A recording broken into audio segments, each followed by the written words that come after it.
It's the Get Published radio show. And here's your host, Gerald Everett Jones, the guy who has the answers because, well, he's made all the mistakes himself.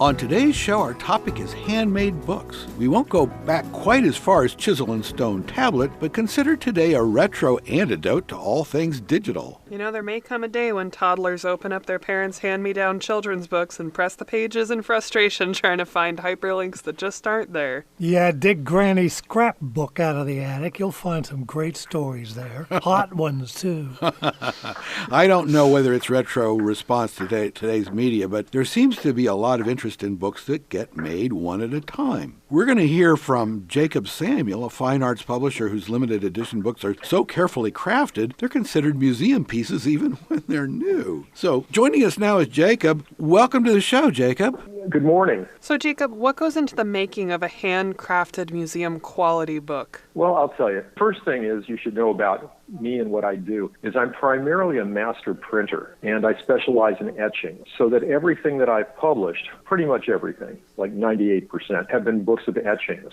And what I do is I find an artist that I'm interested in, even if they haven't done any printmaking. They have their artwork lends itself to that kind of an approach. I approach them about doing a project, and then each project is individually tailored to whatever their proclivity is. The projects take a long time. I mean, at least a year from conception to realization. And I've even had some that have taken as long as 7 years.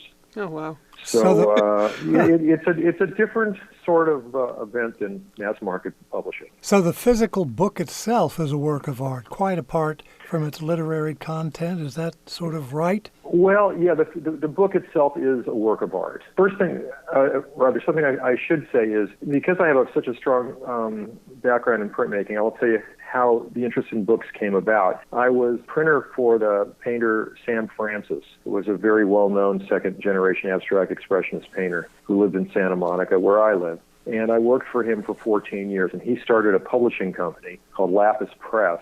And he lived in Europe for a while, and he was very taken by the European tradition of the livre d'artiste, artist book, handmade artist book, particularly by Matisse's book, Jazz. He wanted to be able to make books like that. So he was the one who really got me into it. We did 2 books with him, and then a book with Ed Ruscha, and a book with Richard Long, a book with William Wegman, a couple of other artists too. Joe Good, we did 2 books with Joe Good, a couple of other artists as well. So that's what really, how I got the bit by the book bug, so to speak. I really liked, because this was during the 80s, and during the 80s there was this big print explosion where people were making these really huge prints, that were like 5 by 7 feet and multicolor, and they were selling for, tens of thousands of dollars. The thing that I liked about the artist books was it kind of went against that model, and it was much more of an intimate view. And is that market,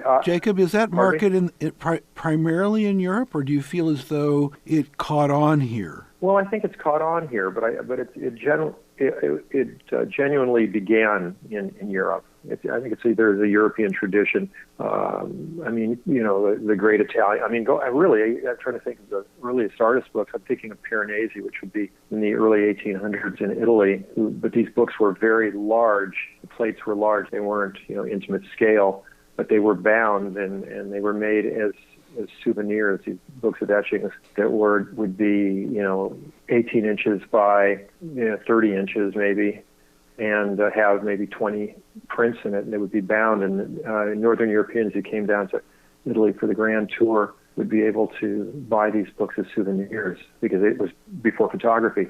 So the market is collectors, is really collectors. Is that right? Oh yeah. No, this is very a very rarefied market, I have to say. When I really began doing it, one curator at a museum called me a brave fool for undertaking this. Yeah, how do you even get started in an industry like that? Pardon me? How do you even get started doing something like this? Well, I was lucky because I was working for Sam Francis. I had an umbrella of having a day job, and so I would, the first books that I produced, well, actually for the first 6 years, were done while he was alive. He died in '94, and I published my first book in '88. And so I was able to do to do it without worrying about a financial burden. I have a family, and at the time, small children, so it was like I could throw myself into a untested enterprise. A day job in the arts. By the time he passed in '94, my business was pretty much up and running. I had 6 years to get it going, and so then I could really keep it going. How has the emergence of electronic media affected your marketplace, or has it at all? Well, it has affected it, and it's affected it in a good way, because Really? I have a website. People can see the work online, and I've made a lot of sales through people who've, Googled an artist's name that they're interested in, and then, found me and contacted me through email. So it's been very helpful. I've also haven't shied away from incorporating the digital toolbox into traditional media. I've done a number of artists where I'll use digital prints.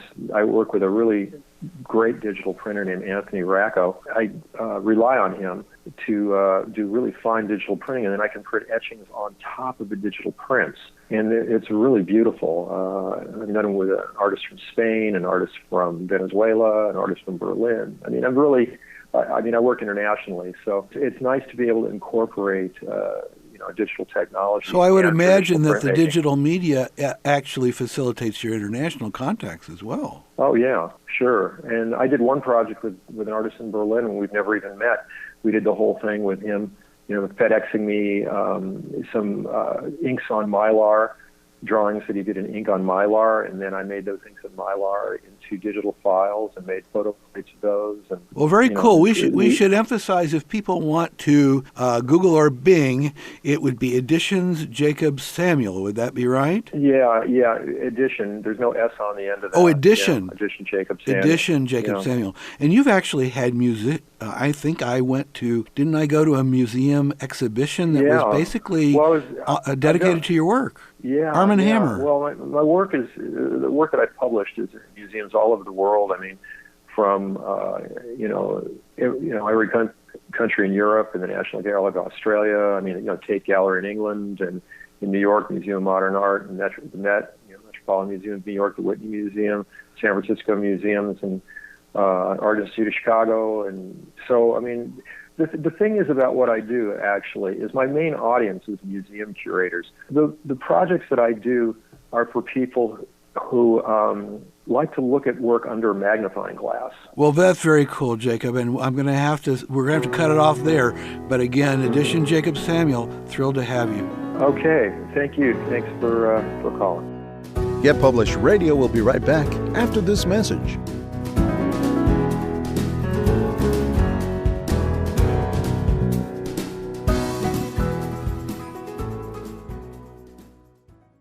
Get Published is all about helping you. You get published. And these days, the way to go is self-publishing, where there are no agents or editors or big publishing houses telling you can't, or making you feel like you're not good enough.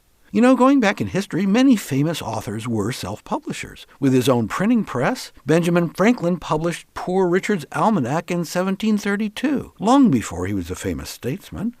That's how we know Ben's sayings, such as, "Fish and visitors smell in 3 days." Seriously, if you want to change your life or change the world or both, it's a great time to get in the game.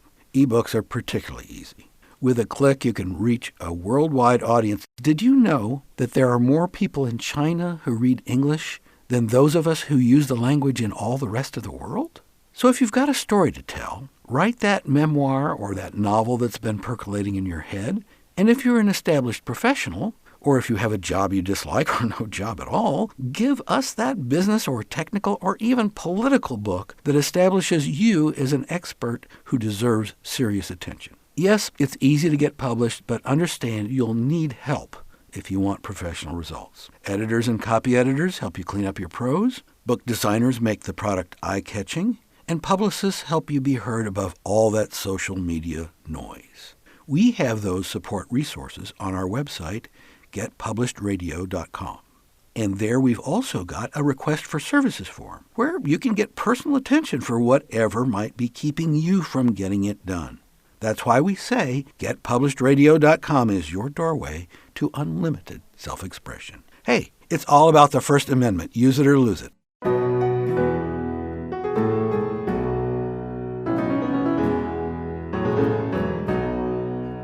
Coming back from the break here, we've been talking about handmade books. We had Jacob Samuel on talking about fine arts books. And we're joined now by David Drum, a journalist, novelist, and a poet who makes and sells his own handcrafted editions. Welcome to Get Published, David.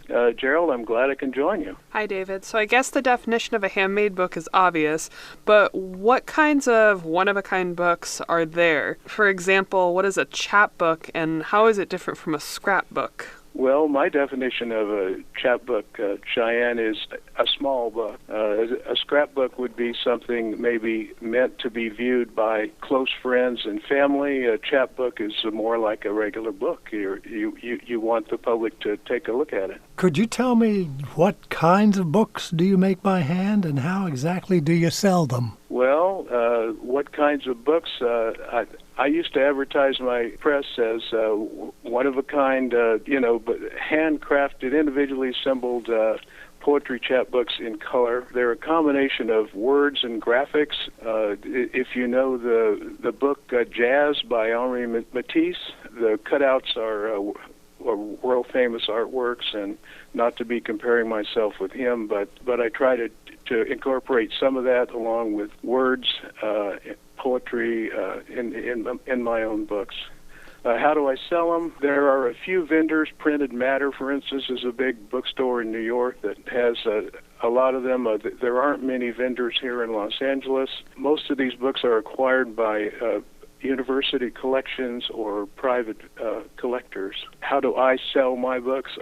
I've done it by making catalogs and sending them out periodically to people I think might be interested in what I do. How did you become interested in making these sort of books? It is such a niche market, it seems like. It's definitely a niche market. It's a kind of a hybrid child between art and literature.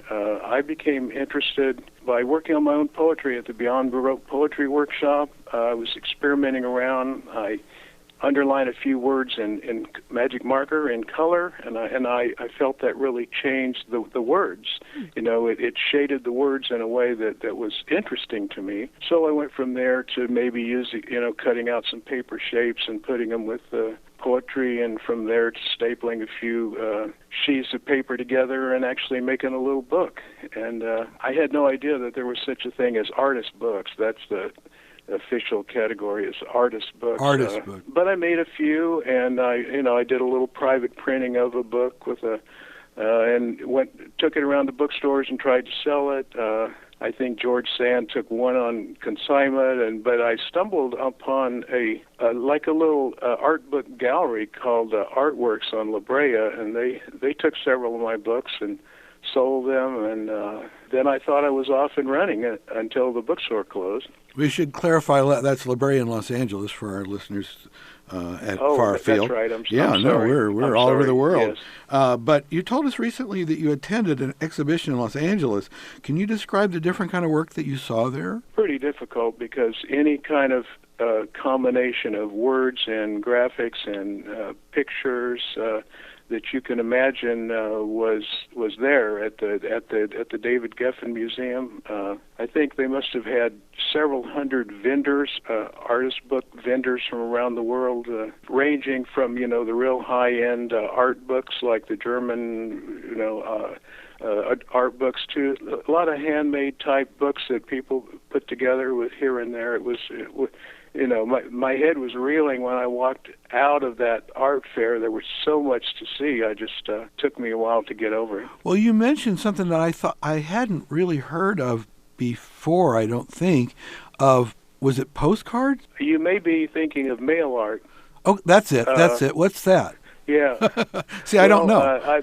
Mail art is, as you might imagine, it's art that's sent through the mail. There are these mail art shows around the world, many in Europe, and they're basically open art shows. They have a theme, for instance, war or a stranger or something, and artists who want to mail in a work of art to the show. Oh, so the recipient of the mail is the show, is that right? No, actually, the show is the received work of the mail art. Sometimes people have put up all of the work in a gallery. Sometimes they make a special website and they show all of the work on the website. So some of the nicer shows make up a nice slick paper catalog with pictures of all the art in the show, and they send it to the artists. Well, that's really interesting that you've got a very manual, if you will, and handmade a mail piece, and yet here we are in this digital world where the website might somehow accumulate it. That's true, and even extend its life a little bit. But, is it about the process or is it about the end work? I mean, I love the process of throwing something together and sending it out into the world. I mean, what the world does with it, I don't know. I don't think you can control it beyond a certain point. Well, tell us, if you will, David, what other kinds of things are you working on, and how can people find out more about you? You mentioned mail art. I've been doing quite a lot of mail art recently. I really like it. I mean, it's my books are still for sale on the website for Burning Books Press, which is www.burningbooks.weebly.com, and you can also get there through my main website at burningbooks.com. People can communicate to me through the website if they feel an urge to do that. And you've got novels there as well as Handmade, right? Not handmade novels, no. No. But you have other literary works there. Yes, it gets a little confusing, but the artist book press, Burning Books Press, that I began to sell my handmade books. I'm also a nonfiction writer, and when some of my books went out of print, I kept the same name, Burning Books Press, and I issued reprints of those books. So it's kind of a double jointed venture now. And you are a handmade entrepreneur. We acknowledge you, David Drum, and indeed you're brave out there. Prospecting that marketplace. Well, thank you again for joining us this morning. Take it easy, David. Thanks, David. Hey, you too, Jerry. Thanks, Cheyenne. Bye-bye. Get Published Radio will be right back after this message.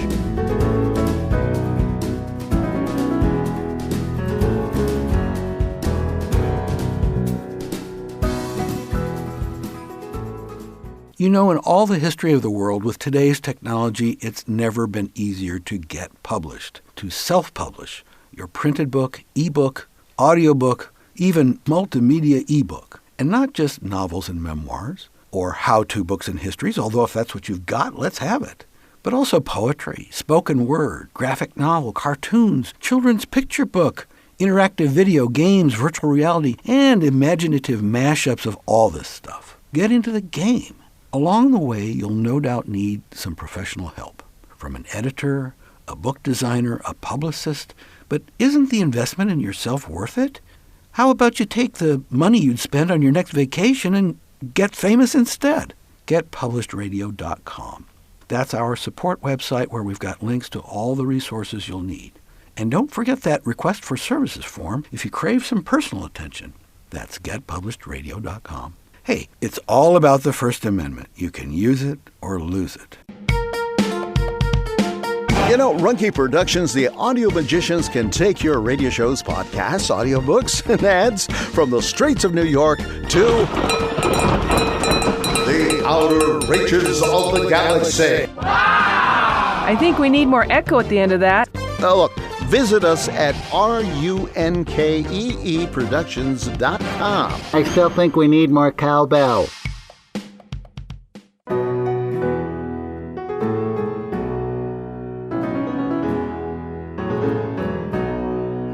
Welcome back to Get Published, where it's, all about getting published. Handmade books. Now that is self-publishing the hard way. Maybe it's like steampunk, what's old is new again. Well, it's so funny to me that we did this episode this week, because actually just the other day I was going through some drawers and I found a handmade book that I had actually done in 7th or 8th grade. full of angsty teen poems and little artwork that I did. I love that, and angsty teen poems. Oh, I bet it's a masterpiece. it was amazing. When I was much younger, the handmade stuff that we did was comic books. We just loved comic books, and we would draw, invent our own comic books. Come up with your own superheroes. Our own superheroes, our own characters. There was even a sort of a plot in there at times. And we put a whole bunch of pages, just cover the place with pages. I remember hearing I think it was the Los Angeles Unified School District, where it was a reading, it was even they didn't call it remedial reading, but, these were 16, 17, 18-year-old kids who really didn't read very well. And they took some of these graphic novels that had suggestive drawings. I mean, they were like, some busty female heroes that rode motorcycles, and I don't know, they had superhero capabilities or whatever. But the thing was that especially the boys engaged with these stories. And then they didn't necessarily read the captions, but their writing assignments would be to, riff off these pictures. But Tom, you have like graphic novel, publishing in the family, right? Not quite, no. Well, my son-in-law there you go. is very much into it, very much interested in the business of it. He founded this magazine in Paris, which ran for several years. And what was the name of that? Oh, gosh, Cinema. Just something of cinema. Okay, cinema. His family had been very involved in Hollywood. His father had been a director, and he'd actually made his living by doing dubbing. He knew everybody, and John had all this access to all of these people, especially television stuff, and he turned the magazine into a sort of a promotional piece for whatever was coming down the pike. And he just loved it. And so it was a fan magazine in a way. It was a fan magazine, but it was basically a promotional stuff. He was very good at it. And when I would go to visit, the first place he took me was to all the graphic novel stores. So he didn't actually do graphic novels himself, but he knew everybody who did. So it's quite interesting. But it wasn't so much the handmade, it might have been limited edition. No, nothing like that. A lot of it was limited editions. He was very plugged into the business. He said that the primary income from graphic novels is sales to movie companies. And that indeed, the books themselves. That's probably the only thing that pays the bills these days. It's a pity, but you go to Barnes and Noble, you go to any of these bookstores, they have whole sections of these graphic novels, and I love them. I don't buy them as much as I used to, but they're beautifully, beautifully rendered. A lot of them are graphic novels based on famous stories and famous books. I bought Pride and Prejudice as a graphic. It's great. So, well, Cheyenne, I know that, like, the exercise of having a child draw a picture of their family, for example, classic psychoanalytic technique of, definitely. Is the house got cracks in the windows? Does mommy have a weird face? Is daddy not in the picture? Yeah. I cracks in mommy. Going back to the project you were talking about that LAUSD did with getting kids' reading comprehension up by using things like graphic novels, I think it's a really important testament to teaching kids not to learn a certain way, but teaching them in the way that they learn. And I think that's one of the biggest problems where we're having this disconnect with reading levels with kids is because we're forcing them to read these books that just don't capture their interest. For a lot of kids, it works. And I do agree that everyone there's certain works that everyone should read just because of the canon, of course. Cultural references and just there's things you need to understand that come from those books.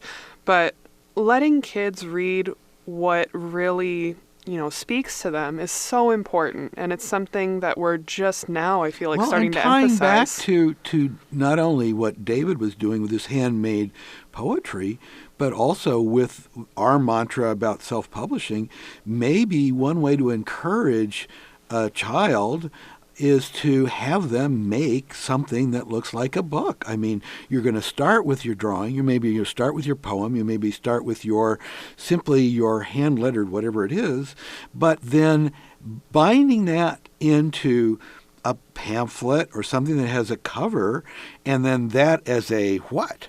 Mm-hmm. As a Father's Day gift, as something to make a few copies and pass out to the class. Yeah, getting kids to create something is going to help them understand those classic kind of readings better, I think. That's a good way to do it. And then you've got those expressive kids and it becomes performance art.